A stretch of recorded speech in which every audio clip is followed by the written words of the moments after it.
think you were telling me a couple episodes ago that my hands have 10 million bacteria on each one.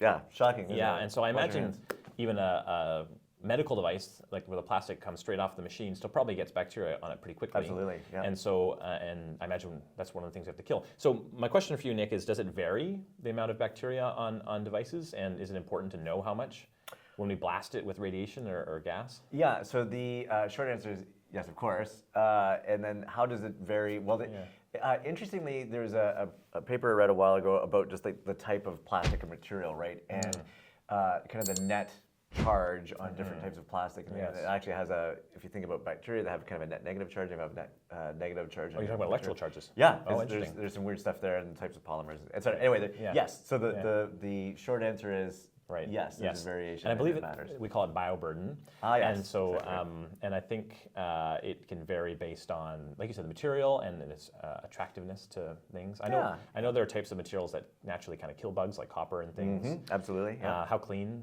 they are, I think, is part of it too, and how it's handled. So it's interesting, even the same devices that are similar, parts in production up until a certain point could have the same kind of bioburden, but then if you use two different methods to assemble them, say for example, then it can vary.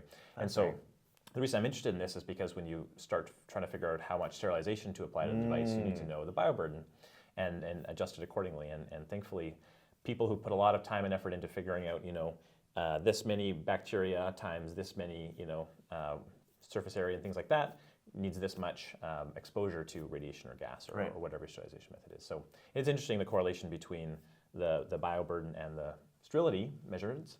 And then, as we talked about in a different episode, the leftovers from those can sometimes be endotoxins, which have their own challenges and processes. Absolutely. Yeah. So these are key things for FDA to make sure that devices are sterile and safe.